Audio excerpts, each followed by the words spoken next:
It is quite the Friday morning here at Good Morning Vail, and I am honored to be joined in studio by the founder of Anahata Yoga and Wellness in Minturn, Chelsea Winters.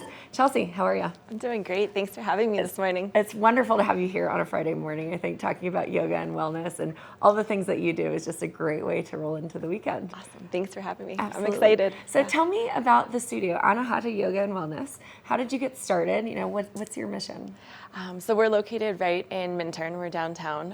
I live a block away from the studio, and I've been teaching yoga for a really long time. And I know I wanted to do more. I wanted to teach more. I wanted to give more. And a space opened up literally like a block from my house, and the wheels started turning, and things happened pretty quickly after that. That's amazing. Yeah, you can't deny it. That was just all the doors opening and lining up at the right time. So tell us about the studio. What kind of classes do you offer? How often do you teach? Tell me more. I teach on the roster Tuesday through Saturday. We have classes 7 days a week, though. I have other teachers that teach with me. All of our classes are all levels. We have a solar flow. It's more athletic-based, vinyasa-based. Lunar flow is a little bit slower. And then we also do restorative and a flow to restore. We also do a lot of sound bath incorporations and a ton of workshops. So we bring in guest teachers and have a lot of different offerings. It sounds so magical, and I'm sure the view is incredible from the studio. Yeah, the view, we look up to the water tower in Minturn, so it's pretty iconic. And we have nice big high ceilings and wood floors and gas fireplace, so it's really cozy, especially in the winter time. That's great. Now, do you offer memberships or drop-in classes? Tell me more about that. We do all of that. So we have a lot of intro offers, so especially if you're a second homeowner or you're just here visiting for a week, we do like an intro week offer. And of course, we do drop-ins. We also do punch passes, and then you can, of course, do a membership where you come every week, you auto-renew, and yeah, we see you all the time. We love that. That's great. Now, your journey into owning the studio is really quite incredible because you travel internationally all the time. Tell me a little bit more about that. You've traveled 7 years, 12 trips in 7 years? Yeah. Wow. So I host international women's yoga retreats, and I have this is my 7th year. This will be my 12th retreat coming up in November. And then I also have 3 on the books for 2024. So super excited. So you host them. Tell me what that entails. So it's a full week, so it's either 6 nights or 7 nights. The groups span from anywhere like 12 to 22 women. Often we have women that sign up solo. They might not even know me when they sign up, but by day 2, everyone's friends. It's a whole tribe. It becomes this really beautiful community. I normally go in Central America, so I've been to almost every country in Central America I've hosted at. We've done Panama, Belize, I think Honduras is maybe the only one, and El Salvador is the only one we haven't been to. But right now we have Tulum coming up in November, and then in January we do a lot in Mexico. So we'll do Punta Mita in Mexico, we'll do Costa Rica in April, and then Guatemala is coming up a year and a half from now, the following November. It just sounds great. So how do you plan these retreats? Now, you host them, so do you find the venue? Do you have partnerships? Tell me more. So I'm solo on the journey with it, and I always look at places that I would want to travel, places that I would want to go. We always have a body of water, so normally it's the ocean. This November we'll be on the Caribbean. It's beautiful. Sometimes it's the Pacific. It just depends where we are.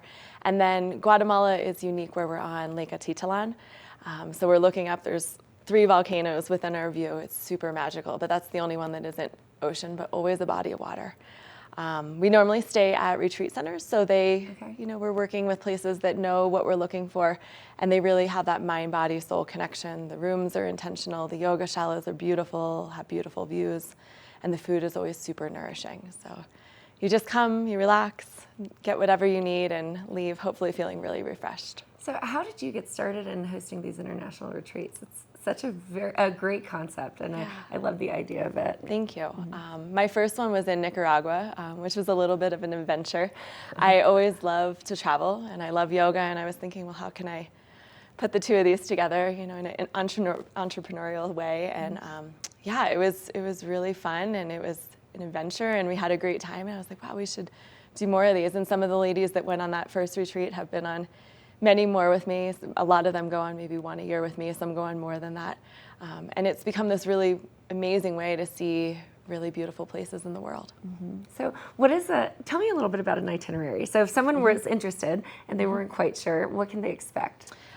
So it's always all levels. So sometimes I have people that are rehabbing an injury, or they're like, oh, I think I like yoga, or I like Mexico, but I don't really like yoga. And we take everyone, and it's really, really welcoming. Our morning class is a little more vigorous. It's like what I would call the solar flow at the studio. And it is more athletic, but it's all levels. So if you're a big yogi, we'll challenge you, and if you're not, we'll make you feel super welcome. And then that's our morning. Then we go to breakfast. Lunch is midday. We always have an afternoon session. And that's always what I call lunar, or it's more ceremonial. So we might do a cacao ceremony, a sound bath ceremony, restorative yoga, yin, something a little more down tempo because you probably were out adventuring or relaxing or spaaing during the day.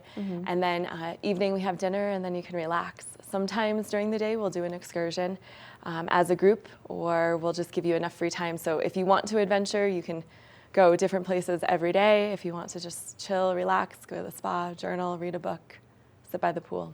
Sounds great. So it's not a rigorous schedule, but no. it's definitely structured and a lot of room for freedom as well. Yeah, we offer a lot, but I always kind of say choose your own adventure. You can pack your time however you want, or just completely let it be free. So yeah, everyone's always welcome. So if you're brand new and this is your very first trip, do you send out a list of what to expect and what kinds of things to pack, and just you really just give everybody Everything you need. Yeah, awesome. So on the front end, I'm the travel agent. On the time there, I'm the the yoga teacher, the therapist, the friend, just part of the tribe. And then afterwards, hopefully you come back and do it again. That's But great. yeah, everything you need to know, you can ask me, and I take care of it all. You book your own flight, but I tell you where and when and how, and yeah, it's pretty easy. You just make it like seamless for the attendee, I guess you could call for sure. them. So in regard to that, do you have people that come from all over the U.S.? Is it specifically local?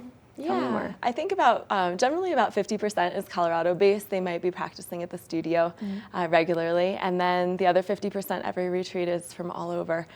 We seem to get a lot from the Northwest area, but we've also have had people from Canada. I had one girl from Australia once, UK sometimes. So yeah, I think a lot of it is personal recommendations, and someone might not be able to go on the next one, but they tell their friend, and then that's how we grow. And then sometimes I think it might just be a Google search, but no matter how it aligns, it's always the most magical group. It always is really, really good. That's great. Now your next one coming up is in Tulum in November. Yeah. So where can people go for more information about that? So you can go on my website, anahatayogaco.com. If you go on the website, you can call me. You can even text the studio, email the studio. I have a retreat inquiry form where you can fill out some more details, but every page on the website is dedicated to, or there's a dedicated page rather, to each retreat. Tulum is coming up the first week of November, so. So are they able to get onto the website and see previous retreats just to get a better idea? We don't keep the previous ones on there, but you can see the upcoming ones. So right now there's 4 listed. Okay, great. And if you go back in social media, you can see kind of what we've been up to. In April, we were in Baja. In January, we were at another location in Costa Rica. So if you do a little, social media snooping, you'll see what we've been up to. And how can we find you on social media? We're Anahata Yoga CO. Okay, awesome. Yeah. So across the board, the same one, website and social media. Yeah, Awesome. absolutely. That's great. Well, Chelsea, thank you so much for coming on. I Thank think you. what you're doing is so incredible. I love the idea of a women's empowerment yoga retreat, which is what you're hosting, and it's just impressive that you've created Thank you. such a community there. So one last time, anything that you want to tell the viewers just to be prepared or to come join you in studio? Yeah, just come see us. If you're watching this morning, I'll be teaching at noon today, and then I'll be teaching tomorrow at 9:15. So, yeah. Great to Awesome. see you. Thanks for having me. Thanks for coming on the show, Chelsea. We appreciate you. Thanks. Absolutely. Now stay tuned. We have a lot more in our next hour here on Good Morning Vail. We'll be right back after this.